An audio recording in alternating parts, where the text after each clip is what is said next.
Jenifer Lee is a film and TV editor.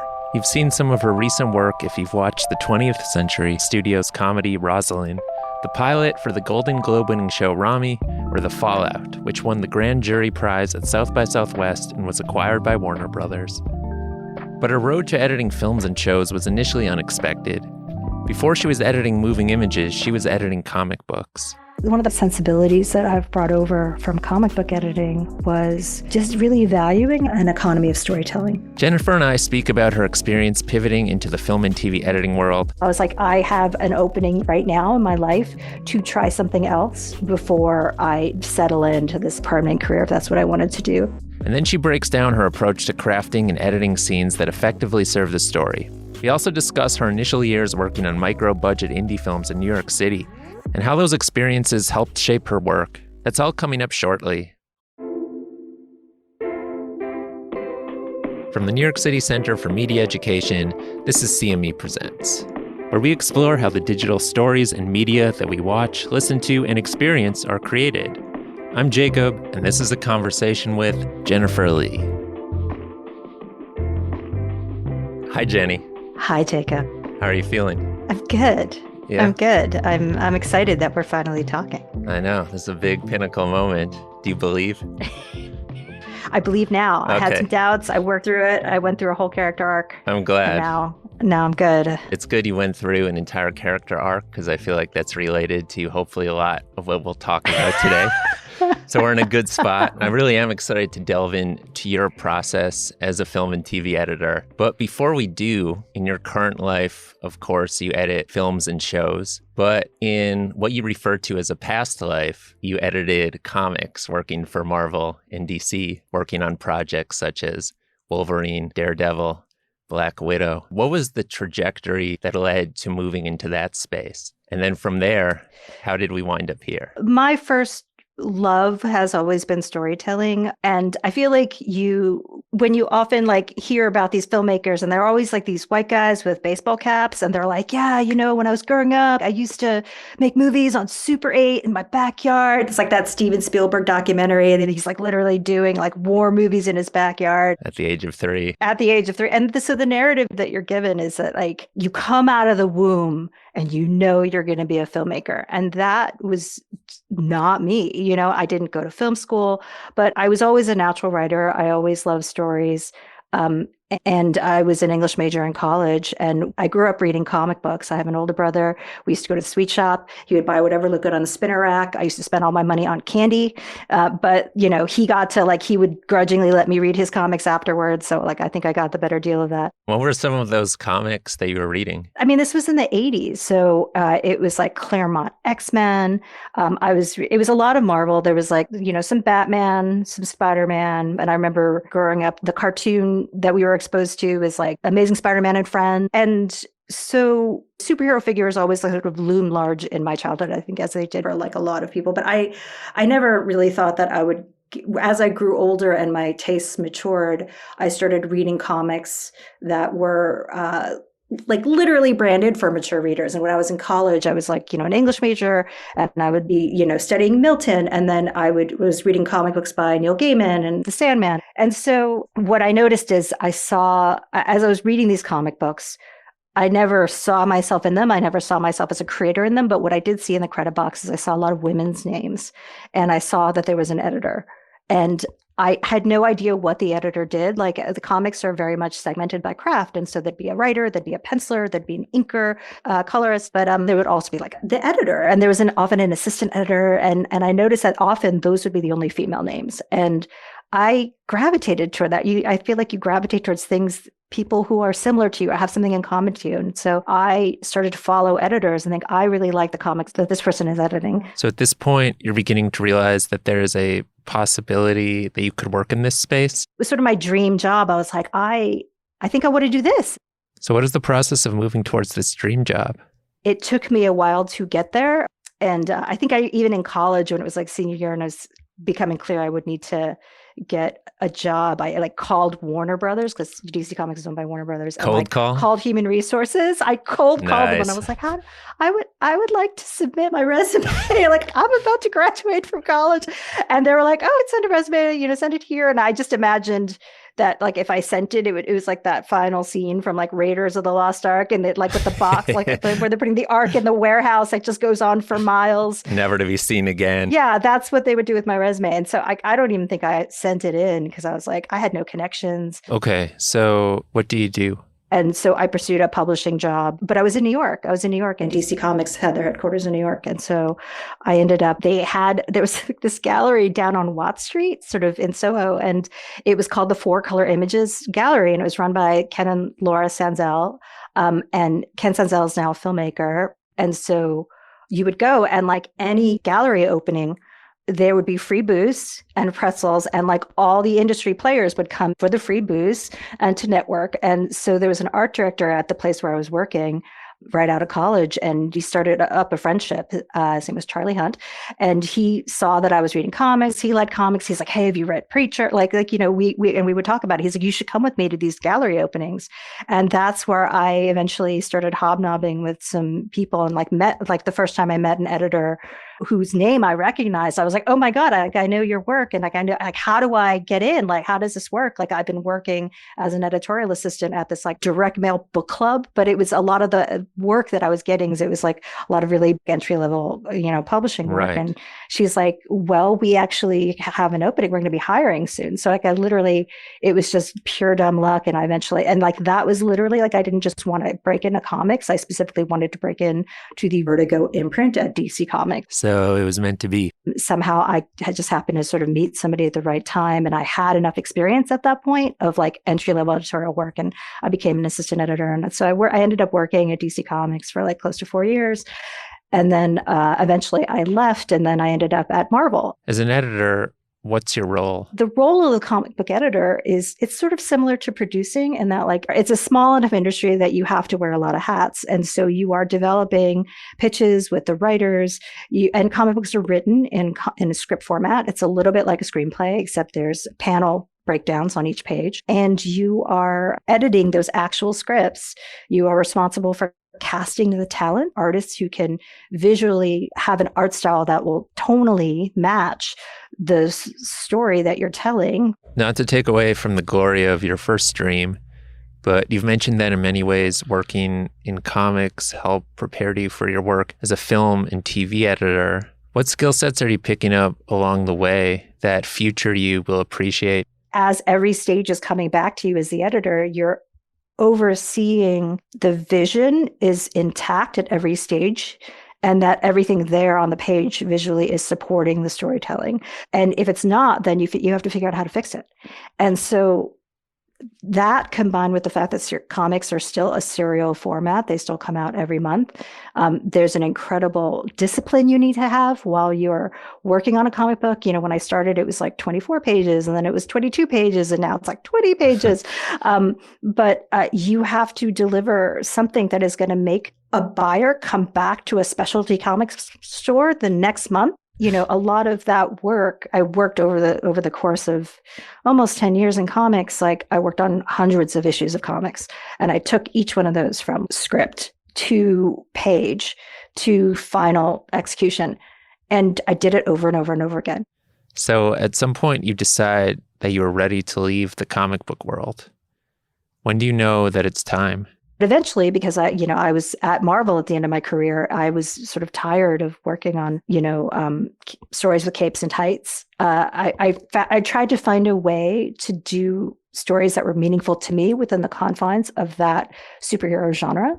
But you can't always do that, For the most part, I didn't want to just stay and become a lifer in comic books. Like I really enjoyed creative collaboration. I really love visual storytelling. But at the time I was in my early 30s, and I was like, if I stay here, at the time I was single, I didn't have a mortgage, like had just gotten out of student loan debt. I was like, I have an opening right now in my life to try something else. And before I sort of settle into this permanent career, if that's what I wanted to do. That's interesting because, you said from a young age, you set out to work in this space, and then all of a sudden you're realizing it's time to leave. Is that a difficult decision to make? Are you really negotiating that in terms of, well, this was what I always planned to do versus the unknown? I never said, when I wanted to work in comics, specifically wanted to work in this one particular space. I did this, that Vertigo Comics. And then I did that. Then I moved on and ended up at Marvel. Like I would never had set out to do superhero comics. Somehow I ended up doing them. I enjoyed it. The fact that there's high demand in your job when you work in comic book editorial, there's always a sense of like, there's 20 people waiting outside to like take your job. Frothing at the mouth. There's a stack of interns who are like, yeah, I'll sign up and do that job and get underpaid to do that job, and I loved it. And I still love it, but just sort of me thinking, getting to a certain age and, being past my 20s at the time, being like, can I see myself doing this for the rest of my life? Are these the kinds of stories that I want to tell or work on? And so, I was terrified to leave comics, but I was very tired and a little burnt out, but also I just knew that this was a window of time where I could take a risk and try something else. And that window, it doesn't always go away, but it certainly becomes harder to take that risk if you've got kids or, you have a mortgage or, this shit that we used to do. Oh, am I allowed to say that? Hey, say what you want. It's a free space here. So as you get older, you realize that the stuff that worked for you in your 20s, like as you leave your 20s, doesn't always work in your 30s, and whether that's the kind of people you gravitate to, the kind of relationships you end up being in, the kind of work that you enjoy doing, you learn things about yourself and you change as you grow up. And I was like, what else can I do? What I ended up doing was researching it and thinking like, where else can I do visual storytelling? So are you looking at a big book of jobs? Like what that you could do? What is the process for, you're Exactly. saying, I want to transition from this space. Are you methodical in terms of what could be the next step in your life in terms of a career? I was yes and no. In terms of the next step of the career, I was like, where else can I do visual storytelling and creative collaboration? And I literally had freelancers who told me this. I was like, I think I want to go into film. I was very careful about who I would talk to. They're like, well, you're going to leave. Like, what are you going to do next? Because I left without usually when you leave a company, they announce you're leaving. It's like you're going to something. And I was like, I'm just taking a break. In my mind, I was like, maybe I'll go into animation or maybe I'll go into film. And I literally had people being like, you have to go to film school if you want to go to film. Like, good luck. You're going to spend another few years. Like, you got to go to grad school. Like, that's how you do it. I was like, I have a very specific sort of set of talents, and they could be applied to a lot of different spaces in film and a lot of different jobs in film, but it sounded like film editing when I kind of did some research. I was like, what? I might have Googled, like, where does it happen? Like what job? It was film editing. So it sounds like you've decided you're not going to film school. So what do you do? So I specifically sought a film editing school that had like a sort of a shorter program. I wasn't interested in going into debt to go to film school, but I knew I wanted to be a film editor. And so I literally looked it up. There was a school called the NYC Center. It was run by an actual working editor at the time. What I noticed is that people who went through their program, A, they were getting taught by actual real working editors. And B, it seemed like a lot of the people who went through their program were like getting good credits on actual films. Like you would look on their alumni page and like so-and-so's film went to Sundance, so-and-so, blah, blah, blah. And part of their program is that you would get an additional editor credit. Like you would get to edit an actual scene off an actual real movie and not just practice footage. And I was like, I'm gonna go there, And so I ended up taking their 6-week art of editing class. They asked me to stay on as a TA, and then they actually hired me to be their director of operations. I was learning a lot and sort of working on the side as well. I did that for almost a year. And then I was like ready to go into like assistant editing full time. And then shortly after that, like made the jump. It was always my intention to make the jump into actual editing where you're doing the creative choices as quickly as possible. But, I had to sort of pay my dues as an assistant editor and get comfortable and like learn that stuff. But I was like, I'm going to move into the editing space as quickly as I can. And for me, what I was always impressing on those job interviews that I would do kind of early on with the indie films that were super low budget and had no money was that I was like, I have a whole career of storytelling that I could bring to bear for you. I'm willing to work for you for no money or very little money. And I have all of this experience. I will pay you to work for you. Yeah, I mean, seriously. So you're in New York, you're working for negative dollars. I don't know if that's actually true, but you're working as an assistant editor. Just about. Yeah, just about. And what are you learning along the way about the craft as editing as you come from this comic book space? Are there any lessons that you look back on and you remember, okay, this is actually, opening up my world to how I can work in this space effectively? I think working as an assistant editor in New York in the indie film space at the time that I was really about building connections with filmmakers. And there was something at the end when you would graduate from the 6-week program at the Edit Center, you're sort of in this very idyllic space where you're editing your scene and, the director comes in of the film, like you get to work with them. It's like, yeah, I'm like really getting a taste of what it's going to be like. And then the last week when you're about to quote unquote graduate, they gently be like, okay, so now we're going to do the job talk. Oh no. What's the job talk? The job talk is like, if you want to get a job as an assistant editor, like nobody cares about your reel. What they care about is your person, because that's not what you're going to be doing. You're not going to be cutting for the most part as an assistant editor, certainly not as a rookie assistant editor. You're going to be given a lot of the grunt work. And a lot of what's really important is your attitude. And can the editor stand to be in a small space with you? Do you have the social skills and the emotional intelligence to provide the support they need in a way that is unobtrusive? And like your job is to support the editor and the editorial process. And a lot of that, it's a time-based medium. A lot of it's very unglamorous. What is the unglamorous work that you're doing? So I was doing the line-by-line string outs, which is when you take every line of dialogue in every take and you cut them together into an organized fashion in the timeline so that when the editor and director want to see alternate choices for a take and a specific line reading of a take, you can just navigate to that place in the timeline and be like, here's every instance of that line being performed in every angle. And when you see things organized in that way, in sort of these small granular bites, you can really assess what is the angriest take? What is the most introspective take? Because they're all right next to each other and you're just comparing apples to apples, like on a very granular level. And a lot of that, especially for the director, is very helpful because it helps them let go of, I had this one director I worked with who I think his other editor had called it set baggage. What's set baggage? Which is, when you're on set and your memory of the moment, like, oh God, that was the take where we all cried. And that was the take that gave me, or that was the less angry version. And then months later, when you're in the edit room, you like go to that take and you might even pull it open and you go to your, script supervisor notes and you're like, okay, this is that take. They're like, no. I'm sure there was another one. That's not the one I'm thinking of. And then you play all, and you're like, well, here's all of them. And then you see them all back to back and they're like, oh, I guess it felt different at the time, but maybe it's actually pretty similar to the other ones, Anyways, doing string outs is incredibly time consuming. It was how I learned how to edit.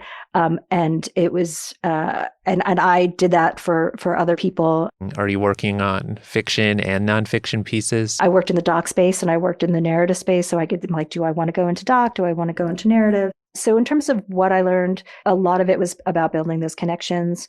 A lot of it was just literally getting up to the technical threshold of how do you learn the technology? And the technology is changing all the time, right? And the producers are always trying to hire somebody who knows the latest version of this software and who's done this before. And like everybody always wants to hire you for the experience that you've had. And creatively, if you've done a family dramedy, then if somebody else has a family dramedy, they're like, what we should get? We should get Jenny Lee, who edited the Skeleton Twins. Little plug right there, just throwing out there. Yeah, exactly. But everybody wants to hire you for what you've already done. And the thing about when you're the assistant editing job is very often a very technical job. It's way more technical often than the actual editing job is like, how do you figure out workflow? When you have no money and you're working on an indie project, like you have to hire the best person you can. You have like 2 days to hire the best person you can. Like what you're looking for, and what I tried to provide as an assistant editor trying to get hired is showing I have the temperament to figure it out. Like I'm determined and I can do the research and I have people I can ask and can like look into the resources to solve the problem. So I might not know, but I'm not going to give up until I have exhausted all the avenues. And that's what I look for when I'm hiring an assistant editor is, okay, you may not have this exact experience, but if you have the capacity to show that you can do it and figure it out and you have the sort of ability to assess like what is needed at what time, are you good in the room, like meaning also like, do you have political tact? That's a big one in terms of when you should knock on the door and when you shouldn't, like when you should pipe up with observations, when you shouldn't. Reading the room, basically. This one editor she's a good friend of mine, Molly Goldstein, but I started off, she was one of the people I assisted early on in my career, she would tell the story when she would give the job talk at the Edit Center. And she'd be like, you know what a really good example of assistant editing is she was like, I was working with this one director and we were both kind of really a little grumpy and fighting with each other a little bit. And Jenny just left the room and all of a sudden the air conditioning turned on.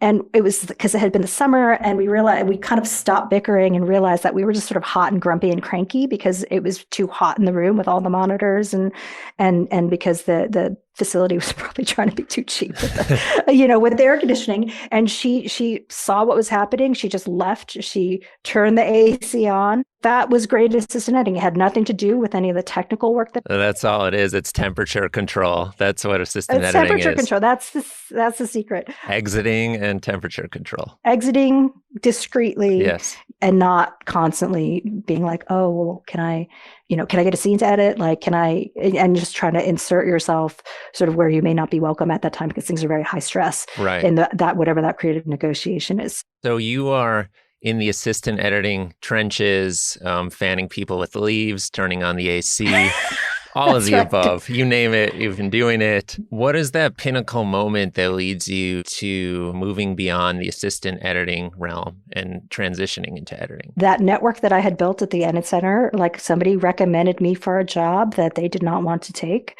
And it was for somebody who was doing a thesis film at NYU grad. And I had at that time been reading a lot of scripts. When you're starting out, if you came up in the indie space, I guess it's a little different. If I had assistant edited on big budget studio things, then the kind of introductory editing work I'd be offered would probably be at a different tier. But because I came up the way I did, it's a lot of, scripts that people had been working on for multiple years and a lot of low budget stuff. At the time, it was also when Mumblecore was like a big thing. And so this script had come to me and it was like described as a coming of age story of a 30-something-year-old rocker, a kind of slacker / rocker in the Pacific Northwest. And I read it and the story, I was like, oh, this person knows how to tell a story. And I had been reading so many scripts. I'm like, oh my God, this is like, there's no story here. There's a lot of bad scripts out there. And one came to me, I was like, oh, this person understands storytelling. It seems pretty important. What's the interview like? So I went to the interview and we got on. You have to be able to have a rapport with your director. So I went and the producer was there and the producer really was like, you've done a lot of comic book editing work. So it was the person who gave me my first shot was somebody who could see like, oh, she actually has a lot of experience and who had the ability to see that it was applicable to a different medium. And I was willing to work for cheap. That too. Let's not leave that out. So that was my first feature. And it was True Adolescence by Craig Johnson. And I was willing to pick up and go to Seattle while they were shooting. I lived in a big house where, not only was the DP there, the producer there, the director there, like Mark Duplass was there living with us too. So it gave me the incredibly rare opportunity to actually get to know the actor outside of just the dailies. And, so we'd be sitting around the kitchen table and that we were, Airbnb-ing and we edited for a long time. Do you remember that first time you sat down at the monitor to edit that first feature film you were working on, what you were feeling in that moment? Do you remember what your mindset was or where you were at?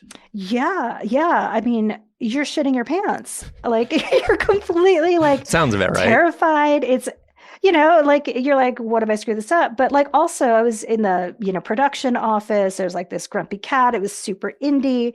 When I would go home to edit, it was like on my own laptop with my laptop on a printer box on top of some cardboard. Nice. We couldn't even afford the G drive. It was like an OWC drive bought off Newegg and it was on the floor. It was like a shaky card table, so it was like super not glam. Right. It's not like I think if I had walked in some like edit suite that had like a bank of monitors, the imposter syndrome probably would have been like super out of control.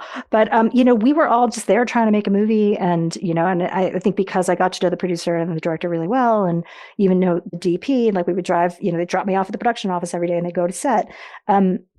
So that was like you hear about sort of indie summer camp kind of movie. Like that's really what that felt like. And, so I'll always have a fondness and, but then also there's this like small part of you that's like, oh, finally, I'm finally where I'm supposed to be. Right. Like I've worked really hard to be here. And like, I'm in a place where I'm doing the thing that I know I'm good at, which is, to be doing these creative sort of decisions. But, that voice is existing, in parallel. And at the same time is like the incredible, like, oh my God, what the fuck am I doing? Like who do I think I am? Like all of those things. Just swirling they're all around happening in the brain. Synchronously, Yeah. 100%. And what I found is, nobody wants to give you your first feature. Nobody wants to be the first one to take that risk. But once you get one, the door opens and then people are like, somebody else took a shot on you. So that means it's okay to also do that. And also then you have you're starting to grow a body of work. They're like, oh, I saw that. I like that. I saw this, whatever, your 7-minute reel of 4 scenes together. And I could see that you're building and you know how to tell a story. As you begin this process and work on this first feature film and then move on to work on a variety of other projects across genres, are you developing a set of rules in regards to what makes a story work, what makes a scene work, especially in those early years when you're still kind of finding your footing? What is the process as you assess what makes a particular story work and making sure the architecture is sound? It always starts at the script, because it's always, if you're talking about the architecture, you're talking about the story at a very root level. You're talking about the script and you're talking about the writing. And you read the script before you sign on to do the job. And the first thing you need to do is make sure that it's sort of emotionally resonating with you, to some that you buy into it. Is it believable? Does it move you? And then you're also on a practical level, you're thinking, can I do this for 6 months or however long they've given you to edit? And there's like a set of professional assessments, and there's also a set of creative assessments. You mentioned that you being on the same page as your collaborators is essential. What does being on the same page as a director entail? It doesn't come into place until you meet the director, right? You have to be able to know that personal rapport and that the chemistry is there. Because if it's not, there's scripts that I've read and I've wept over. I'm like, oh my God, this is incredible. I have to work on this. And then the second I meet the director, I'm like, oh, this is not going to work at all, because that person's personality and my personality, I could see the chemistry was not there. And I'm like, oh, well, but again, I didn't regret it, because I'm like, even if somehow I were to get hired, I was like, I would have been miserable, because that person's like sense of humor doesn't gel with my person's sense of humor. And you're spending a lot of long hours when I'm working on, like, with that director, working on a feature, that director is like this third most important person in my life. It's like my child, my husband, in varying, sometimes it's my husband first, then my child, but it's like my family and then my director. That chemistry has to be there. And you're trying to assess in that interview, which is really tricky, because it's like trying to sit down with somebody on a first date and be like, are you marriage material? And everybody can be good on a first date. You don't know what's going to come at you, because you don't know what kind of challenges are going to happen on set creatively. You don't know, this is like the trickiest thing, is like, you don't know what kind of politics that you're not seeing or that haven't developed yet, that are going to directly affect your job.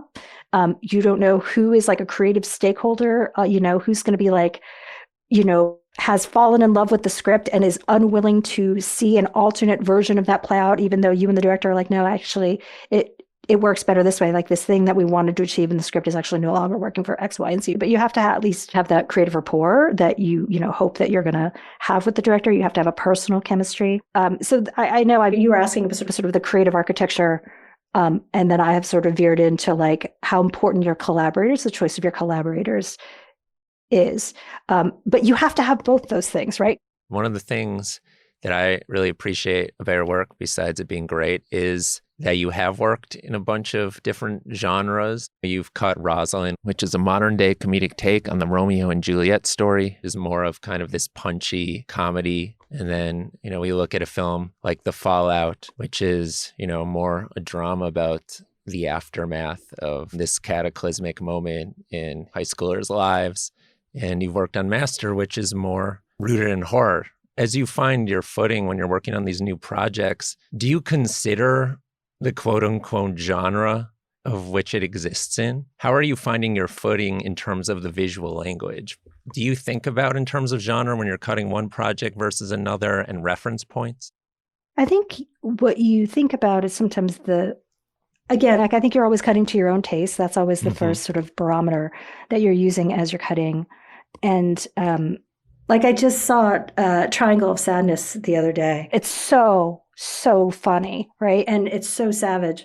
and hilarious in terms of its satire. But there's Yeah. a lot of long takes where we're sitting on, there's clearly coverage, and we're just sort of hearing the dialogue and we're just sort of watching people squirm a lot and not cutting away. Now I was like, oh, this is so, it felt so Swedish. In my head, I'm like, when they do the American remake of this, they're going to be like, you have to cut more, you I have to know. cut faster, you Quick have to. cuts. It'll be half the duration. Exactly. Sometimes there's just a sensibility that the studio or the producers sort of might have, and comedy is very timing based, and it's very important to control that. That's one of those with comedy. If you don't get the timing right initially, it's really tough. Like people can think, oh, it's not funny, it's not working, and it's like no. And with a lot of workflow wise, when you're working on a feature, you can kind of cut a little long, knowing that you're just going to have time to fine cut later. Like often, I don't do the fine cutting until later because first we have to work out structure, and there's no point in spending a lot of time fine cutting a scene. And if there's big story problems and we might lose that scene, or we might need to recontextualize and plop that scene somewhere else. And so comedy is certainly a place where you're constantly thinking about timing and trying to get it fast, for the most part fast, at least in this sort of American market. My favorite type of comedy, and I don't think I've worked on a lot of hard comedies or very joke-based comedies, but is very character-driven. That's what I like a lot. Like the Skeleton Twins, a lot of that is very character-driven, having a strong sense of who these people are, and how they're responding in that actual moment. And so that tends to me, rather than like joke and, or set up and punchline. Right. So with Rosaline, the expectation, I think, was that it would be pretty cutty. And our first early cuts of that were not as cutty. And I thought we're still really funny, but this, the stakeholders wanted us to cut more. And so we did. I think in terms of genre, I'm always just thinking, what's the story? Is it working? If it's not working, why? And I'm not necessarily always thinking about sort of the genre expectations, and how that, how the tropes play in. Sometimes you're thinking a little bit like if you're working on something that has very tropey kind of conventions, then you could like lean into those expectations and subvert them, for example. What are some of the essential skills that you've cultivated over the years as you've grown as an editor, especially as it pertains to story building? You have to really be able to problem solve in the edit with what you have, or at least feel like you've done the due diligence and exhausted all the options so that you can be at peace with the decision that you end up making, and to be like, we did everything that we could.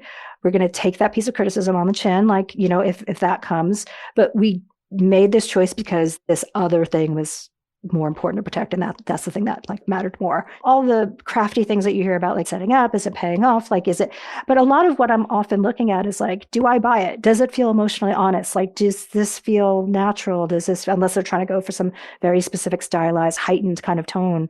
Sometimes if I'm reading a script, I will do my own beat sheet and my own breakdown, like on a spreadsheet, and I will write down what is the essential beat of each scene.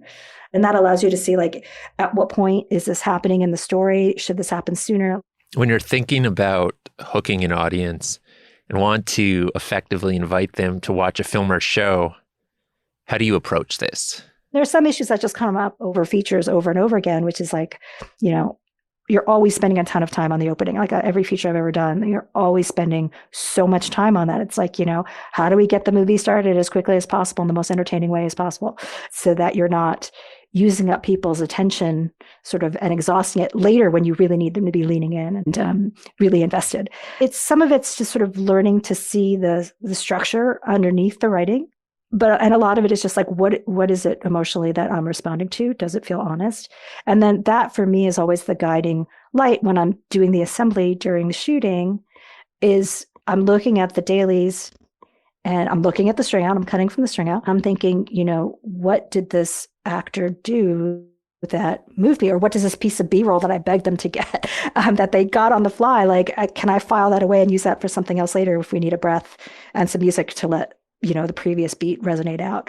But a lot of it is just sort of, when you're looking at the dailies and you're choosing, like, why am I using this take for this moment as opposed to this take, and it's just what you as a person emotionally respond to and what feels honest to you. And then, when you have to start cutting with the director, what they respond to isn't always the same thing. So then you go through a period of calibration of like, but I really like this take because, and it's always about the dialogue that you have, in the room with the director of like, oh, really? That's so interesting. Like, oh, I thought this was really funny. And they were like, oh, no, this is really funny. And it's like, and you have a discussion, but why? When it comes to taste, sometimes taste is just taste and taste trumps things.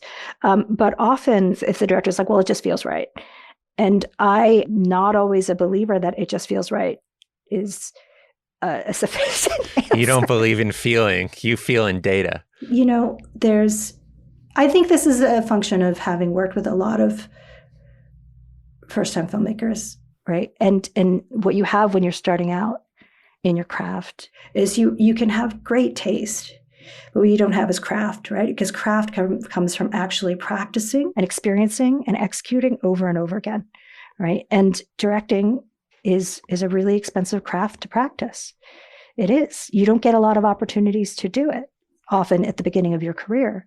And so it takes that sort of accumulated experience that will start to sort of to build the craft, and sometimes, and I have this sometimes with like producers, like who, have really good taste, but they're also, and they might, have this note about, what you're showing them. But what they don't see is like, well, that would be great to do the thing that you suggest, but actually don't have the materials to do that. Or if we do that, then actually the thing it's gonna disrupt something that's happening 30 minutes down the line. If we do that, then we're privileging this character instead of this other character. And it's more important that this character's arc like beat lands here, and they're not seeing sort of the interconnected web necessarily. They're like focusing on the moment. And this is a very common thing, not just with producers or inexperienced, filmmakers. It's a thing when you show it to people outside the industry, like cold screeners, just audience members, they're giving you feedback on a certain scene, and often it's the problem is not necessarily that scene. The problem is how you set up the scene. The problem is, have you given enough information and context for that? And then so the solution isn't always like, well, we better recut that scene. It's to be like, okay, what's the information they have, and at what point did they get that information through watching the film to give them emotional context and underpinning and understanding to empathize with this character and for that to feel real. Or, sometimes it's like a plot thing or like or an exposition thing. Maybe it's like we cut out too much exposition early on, and like, can we find a way to reintroduce it in a streamlined manner? So like, what is the minimum amount of information they need to understand where this person is when they see this person in this scene? When you're thinking through all these potential issues that may hinder the audience from going on this journey with this character or feeling the emotional weight that was intended with this scene, how are you not getting lost in the weeds? You're going through your mind, as you said, and thinking, okay, maybe we need more exposition here. It seems very precarious in the sense that you could take something out that maybe actually contributed to the meaning of the story in a profound way, in place of something else, or rearrange it in a way that maybe sent the process backwards instead of forwards. Do you have any approaches to staying clear and keeping, the trajectory moving forward instead of stalling? The answer is it's impossible to not get lost in the weeds. All right. Sure. The more you repeat something and watch something and internalize it, by the time the edit is over, the film sort of exists fractally for me. Like I remember every iteration we ever did. And then I have to sometimes remember, okay, but in this latest cut, we took this scene out or we moved it here. And it becomes very dangerous at the end of the edit where the director's tired and you're tired. And then sometimes even in the sound mix where you forget how something landed early on and how important something was, because in your head, it's sort of like you take it for granted that it's there. You sort of have to run this checklist and have faith in like how you responded to things when you first saw them. When I'm cutting something together, like if the scene is not working for like during dailies, like I'll assemble the scene as scripted. Often, if I have time, I will do another pass and I'll call it the JL edit. And then I give myself permission to do what I want to it, to make it into the thing that is either the more streamlined version or just the version that's just going to make it feel like more emotionally honest. Maybe there's a piece of performance that the actor did that was improv that I'm like, what if we took that and it gave us an opening to pivot sort of in a different direction. You're always going to get lost. It's just impossible for it not to happen. But what is often helpful is friends and family screenings. And I'm talking about friends and family screenings, meaning small screenings where you're giving people questionnaires or you're facilitating a discussion afterwards and trying to get a sense of like, are they receiving the message that you're giving them? And you just talk to them because like there's no, aside from just keeping notes and remembering like, oh, when I saw this in the dailies, like it really made me laugh.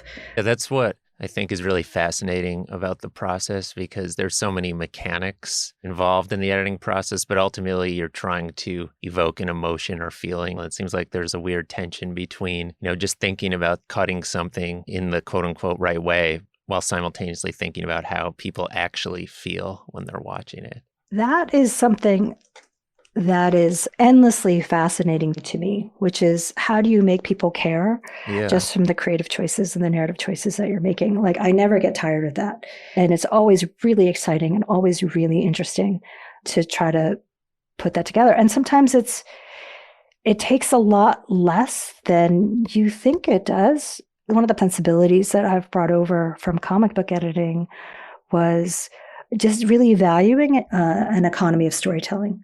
The comic book format, you're so limited by literally what's on the page and what can fit into a panel. And then the next panel is a jump in time. And you have to be able to trust that the audience is parsing what happened in the gutter between those panels. You have to have faith that they're going to follow and they can put it together. But film is continuous. You're showing continuous movement. And so like when to cut, how much do you need to show? How much information do you need to have? Like, how much exposition do you really need? Those things are really important. And often, like, for example, if somebody is bored, if you're getting this feedback that somebody's like bored in the story, in the film, it's like sometimes like you're just not giving them anything to do. You're just making them a passive viewer. How can you make them a less passive viewer? If you can make them work for it a little bit more by not spoon feeding them the exposition, maybe that would be useful, because then they'll like really have all their senses on as they're watching and they're like, what is happening? Like, what, like, who is this person? Like, I remember watching this, being at a screening, and there was supposed to be a scene where somebody had to be very menacing. And this character, who's an incredible character actor, and she's capable of doing it, but like the scene for me, like wasn't quite having the menace that I knew was intended for that moment. It was supposed to be like a moment of like real like threat. And I was like, oh, she's talking too much. She's talking too much. You just, have to cut a lot of her dialogue out so that the people who are there who know they're in trouble are just stewing in that tension and they don't know what she's thinking. And, I did offer that as a piece of script feedback, but I kind of threw it away a little bit. I was like, maybe consider, a little less dialogue. But, think about it. Just, you also have to be, if you are going to offer that prescriptive feedback, you always say, like, this is one choice you could take. You don't have to take it. I don't necessarily know. Nobody knows anything, but, this is something you might want to try. Has your understanding of what serves a film and what makes a great film evolved over time as you've worked in this space? There's a lot of films you watch, like, oh, these films are breaking all these rules, and they still work. I have a certain set of sort of internalized instincts that are honed by experience and craft, and just from making a lot of mistakes and figuring out solutions and taking things that are unwatchable and making them mediocre. And sometimes you learn more that way than you do from taking something, like you sometimes learn more taking something from a D to a B minus than you do from taking something from a B plus to a an A plus, like an A minus, and I think that what I've learned is just to be able to trust what I know and what I think and believe in what I have sort of believe makes a great film. I think I've just learned to trust my internal voice, what I believe is good. And I think you become more sure of what you do. It just becomes ingrained in you and like reflex, and it's hard to, I think, take space as a woman of color sometimes, and also as the editor, because the editors are often seen on a systemic level is like very expendable in the film industry. It's hard to sometimes, reconcile that with this feeling of like, oh, I could get fired at any moment, or, and people and incredible editors, some of the best editors in the industry, like still get fired. And it's not, necessarily because they're bad editors. Any creative field where your work is not going to be received the way you're hoping it's going to be received, you have to find a way to deal with rejection, right? You have to find a way to deal with failure. And often, people are always talking about failures where you learn. Failure is where you learn the most. I've got one last question. You've noted that, the biggest influence of your past life is as a comic book editor.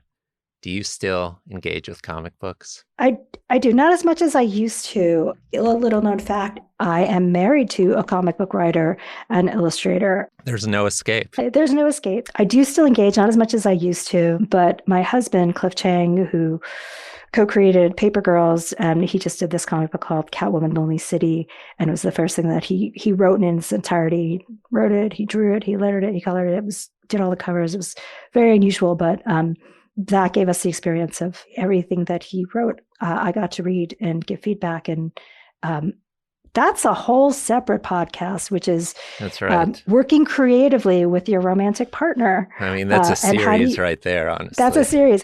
I love the art form. I still have a lot of friends in that world. And so it will always be a part of me, and it continues to be a part of me. That's a beautiful thing. Jenny, thanks for your time today. Appreciate it. Oh, my pleasure. Thank you so much for having me.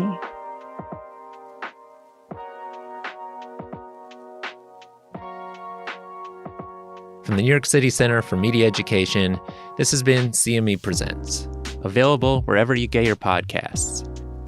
Music is by Jacob Backer, William Hutchison, and Sean Sparacino.